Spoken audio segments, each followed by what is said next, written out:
Salut à tous, c'est Poupy, j'espère que vous allez bien, bienvenue dans cette nouvelle vidéo pronostic catch WWE. Comme je vous l'ai dit hier, il y a deux pay-per-views ce week-end. Hier soir, ou plutôt la nuit dernière, il y a eu SummerSlam. On va parler vite fait de SummerSlam. Dans l'ensemble, j'ai bien aimé. Où j'ai été étonné, mais j'en avais parlé quand même, c'est que tous les titres qui ont été mis en jeu ont changé, sauf les deux titres masculins. Je m'attendais à une victoire de Goldberg, mais bon, blessure à la jambe, voilà. Hein. Ça peut arriver, Bobby il en a profité. Mais j'ai été impressionné. Je savais que Becky allait être là. Mais le retour de Brock Lesnar, magnifique. Ça, je m'y attendais pas. Et la réaction de Paul Heyman qui le voit avec maintenant ses deux clients, c'est magnifique. Et j'adore le style de Brock Lesnar. Avec la barbe, la coupe de cheveux comme ça, c'est nickel. Donc on peut s'attendre vraiment à un Brock Lesnar contre Roman Reigns à Extreme Rules. Et puis voilà, donc, maintenant nous allons parler de la catégorie en dessous. Car pour ceux qui savent, NXT c'est la branche développement de la WWE. Donc c'est un niveau en dessous de Raw et SmackDown. Mais pour moi c'est des matchs de meilleure qualité. Depuis maintenant 5 ans, NXT pour moi c'est des matchs de meilleure qualité. Donc nous allons parler du NXT TakeOver numéro 36. Pas de titre celui-là, voilà, 36, ça sonne bien, 36, 360, voilà. Donc qui a lieu l'année prochaine, un dimanche soir, plutôt que le SummerSlam le samedi. D'habitude c'est souvent le TakeOver le samedi et le pay-per-view principal le dimanche, mais là ils ont changé. Alors je suis un peu déçu, c'est que c'est toujours au Performance Center, le Capitol Wrestling Center. Ouais, moi je m'attendais à ce que ça soit dans une salle un peu plus grande, mais bon, il garde quand même l'esprit NXT. Alors, 5 matchs prévus sur la carte principale et un match prévu en pré-show. Nous allons parler du pré-show tout de suite, à savoir Ridge Holland qui va affronter Trey Baxter. Que dire de ce match? Pas grand chose. Voilà, Ridge Holland qui est revenu de blessure, je crois, il y a quelques semaines, lorsqu'il s'en est pris à. Comment ça s'appelle Tommaso Ciampa et Timothy Hatcher, qui maintenant sont une tag team. Mais il s'est mis du côté de Pete Dunne, Oney Lorcan et Danny Burch. Voilà, donc pour moi c'est simple, hein, c'est une victoire de Ridge Holland. Hein, voilà, il faut remettre le personnage à niveau. Un petit match de pré-show, ça fait pas de mal, et puis voilà.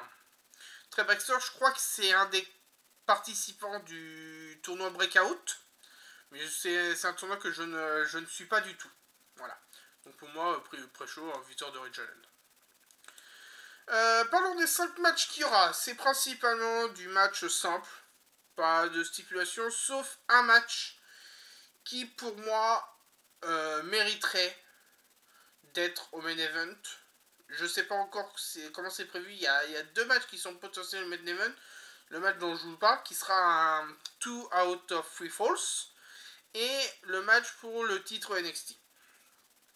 Commençons déjà par un match qui sert pas à grand chose, mais bon, qui fait un peu parler de la nostalgie. Le titre $1 million va être mis en jeu. Le champion LA Knight défend son titre contre son majordome, Cameron Grimes. Voilà. Donc, lors de la dernière défense de titre, le titre était vacant. Il a été remis en place par Ted DiBiase. Et Cameron Grimes, qui a perdu le match, devait devenir le majordome de LA Knight. On voit bien que dans l'histoire qu'ils veulent mettre en place, ils ont introduit aussi les Grizzled Youth Veterans dessus. Je sais pas pourquoi. Mais bon, on voit bien que on voulait Cameron Grimes qui gagne au départ. Le LA Knight a gagné. Et puis voilà, ça fonctionne mal, quoi. Et donc là, ils remettent le titre en jeu. Sauf que il a été décidé maintenant que si LA Knight gagne, Cameron Grimes reste le majordome, mais aussi Monsieur Ted DiBiase Senior devient le majordome de LA Knight. Je pense que c'est tout à fait possible. Voilà. Après, le fait d'avoir introduit un vieux titre, c'est dommage. Mais je pense qu'il va y avoir du changement. Il a été annoncé qu'il y aurait du changement à NXT ces prochaines semaines. Pour que ça redevienne plus la branche développement qu'une troisième brand. Donc pour moi, ça sera une storyline qui va durer encore un mois ou deux. Mais je dis victoire de LA Knight. Voilà. Comme ça, il aura 2 majordomes et voilà quoi. Et il y aura un troisième match, on sait pas. C'est une partie de NXT que j'aime pas trop, cette storyline là. Donc pour moi, moi je pense que LA Knight va encore gagner, même si Cameron Grimes gagne, je m'en fous. Voilà. C'est pas un match qui m'intéresse le plus. Parlons du match féminin de la soirée. Un seul match est de prévu, pas de compétition pour les équipes NXT. Raquel Gonzalez, la magnifique Raquel, va défendre son titre contre son ancien ami Dakota Kai. Ouais, voilà. Donc bon, Dakota qui a trahi encore une fois de plus une personne, donc là elle a trahi Raquel, et puis voilà quoi, elle s'est mise en tant que prétendante pour le titre. Pour moi c'est très vite, hein, c'est victoire de Raquel Gonzalez, hein, voilà. Hein. Quoi dire de plus. On connaît très bien les deux personnages, mais bon, le souci en fait c'est que dernièrement, on ne voit pas, je trouve qu'on voit pas assez les femmes à l'honneur à NXT. Il y a du monde, mais là, le fait déjà que NXT TakeOver, il n'y a pas de match pour le titre par équipe NXT. Déjà qu'en plus, ils ont leur propre titre par équipe, les femmes. Elles ne partagent plus le titre avec Raw SmackDown, elles ont leur propre titre. Mais là, il n'y a même pas de match. Voilà. Donc là, le fait déjà qu'il y ait un seul match au lieu de 2 dans un NXT TakeOver, je suis déçu. Voilà, donc pour moi, c'est victoire de Raquel Gonzalez.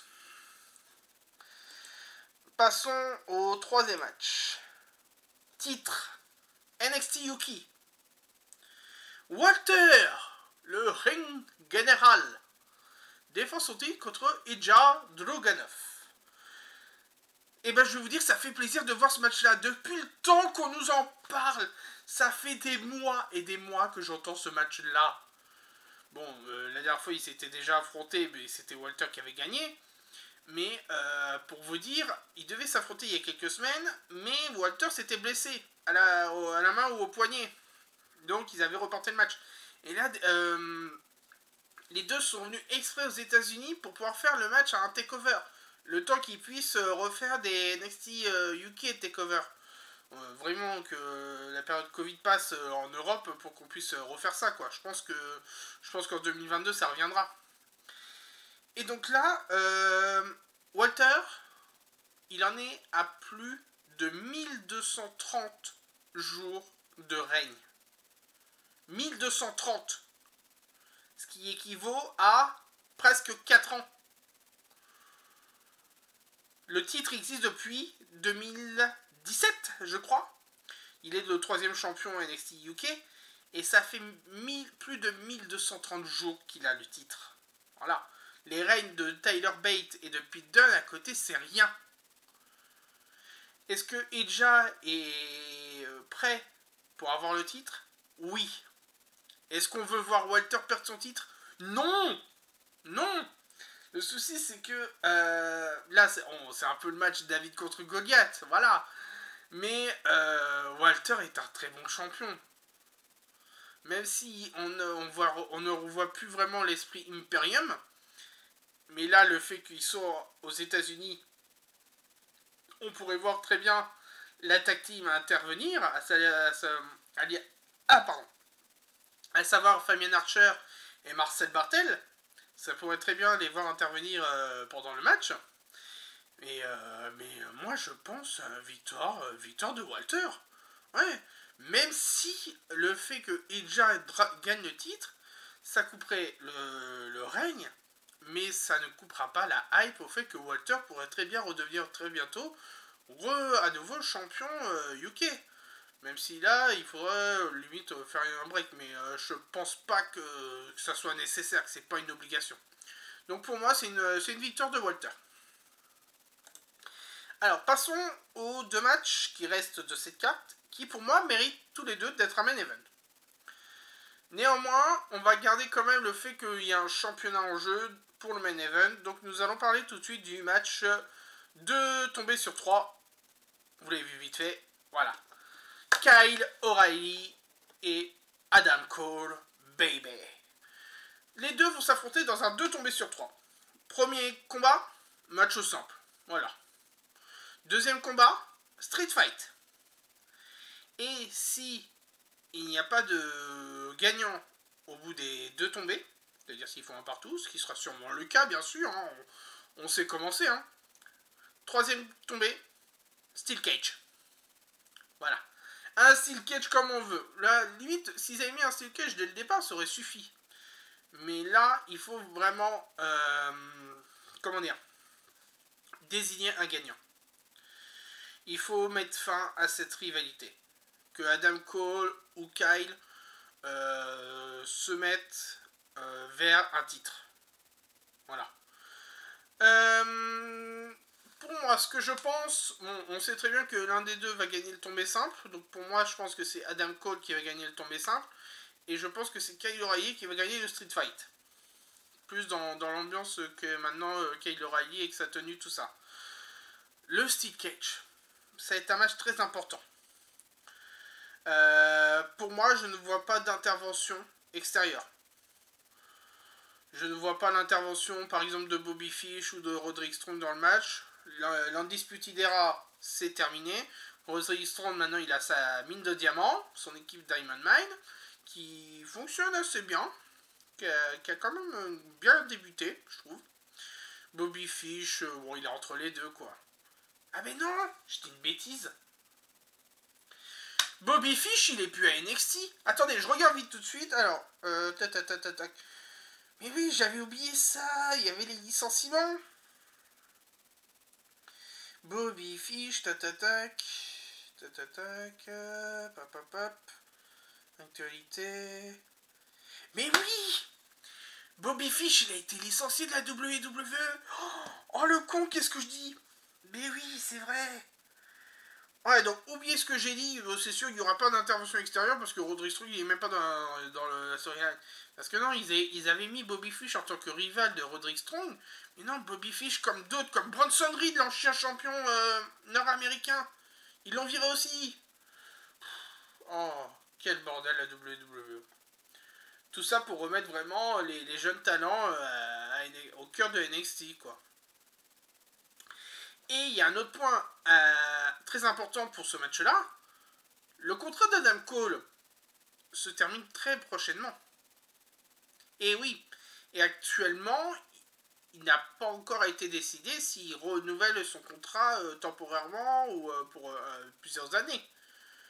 Donc est-ce que ça pourrait être la fin de Adam Cole à NXT ou même à la WWE? Ça, on se pose vraiment la question. Et je vais partir sur ça pour désigner Kyle O'Reilly vainqueur de ce match. Voilà. Et ce qui ferait que on reverrait plus Kyle O'Reilly vers le chemin du titre NXT. Donc nous allons parler tout de suite. Karrion Kross défend son titre NXT contre Samoa Joe. Et là je vais pas faire la même bêtise. Et oui, Samoa Joe qui a été viré il y a quelques semaines, mois plutôt, de la WWE, parce qu'il était en tant que commentateur et il n'avait pas encore le feu vert pour reprendre la compétition. Et là, le voilà de retour à NXT. Et oui. Sauf qu'il était là en tant que... bon, ils appellent ça un co-general manager, mais moi j'appelle ça plutôt un enforcer. Voilà, il était vraiment, on va dire, pas le garde du corps, mais la brute du manager, donc William Regal. Et Regal en avait marre du comportement de certains à NXT. Et Joe était là pour clarifier les choses, à savoir, tu le provoques, tu subis les conséquences. Tu fais du mal à Regal, tu subis les conséquences. Et c'est ce qui se passait avec Kross. C'est un personnage assez brutal, Kross. Un peu un Randy Orton numéro 2. Donc, pour ce match-là, même si Kross, on le voit comme ça, on dit ça va encore être lui, je vois une victoire de Samoa Joe. Et pourquoi? Parce que, pour moi, Kross perd de l'intérêt. On a perdu de l'intérêt pour Karrion Kross depuis qu'il a été battu à Raw. C'est le champion de NXT, il est battu à Raw. Non mais c'est quoi ça? Et en plus dans un match assez simple quoi. Il a perdu une fois contre Jeff Hardy. Je crois qu'il a perdu une fois contre Keith Lee. Je suis pas sûr de ce match-là, mais je sais au moins qu'il a été battu par Jeff Hardy, quoi. Sérieux. Voilà. Mais bon, ça va être un très beau match. Comme à l'époque du Gargano contre Cole, du Baylor contre Cole, Baylor contre Gargano, du Tommaso Ciampa contre Cole ou Gargano. Vous prenez les grandes têtes de NXT ces derniers mois. Et ouais. Donc pour moi, n'importe lequel peut gagner, mais pour moi, ça sera une victoire de Samoa Joe. Voilà. Et c'est ainsi qu'on conclut les pronostics pour ce NXT TakeOver 36. Voilà. Que dire de plus? On verra bien ce que NXT nous prévoit pour les prochaines semaines concernant le nouveau visage de NXT. Parce que là, ce qui est prévu après ce takeover, c'est que ça sera encore des émissions enregistrées. Et ils vont refaire tout le studio de NXT pour que ça soit moins sombre. Et on verra si, par exemple, à Raw ou à SmackDown, il y en a qui vont monter sur la division principale. On verra bien. Comme je vous ai dit, il se peut qu'Adam Cole passe à Raw ou à SmackDown. Hein. Même si là, avec les retours maintenant de Becky Lynch côté femme et Brock Lesnar côté homme, les deux sont ils arrivent côté SmackDown. Donc côté Raw, on pourrait avoir du mouvement. Et ça serait vraiment très intéressant. Je vous remercie d'avoir regardé la vidéo. N'hésitez pas à laisser un petit commentaire. Si vous avez des questions, si vous avez des remarques, n'hésitez pas. La zone est juste en dessous, vous la connaissez. Je vous souhaite une bonne fin de journée à tous. Prochain pay-per-view, si je ne me trompe pas, ça sera All Out à Chicago, mi-septembre. Parce que Extreme Rules, c'est prévu fin septembre. Voilà, donc ils nous ont annoncé Extreme Rules, ils nous ont parlé aussi de Crown Jewel qui reviendra en Arabie Saoudite en octobre. Voilà, donc oui, si je ne me trompe pas, c'est All Elite Wrestling All Out mi-septembre à Chicago. Avec un très beau match qui a été annoncé, CM Punk contre Darby Allin. Donc on en parlera dans quelques semaines. Bonne fin de journée à tous, ciao!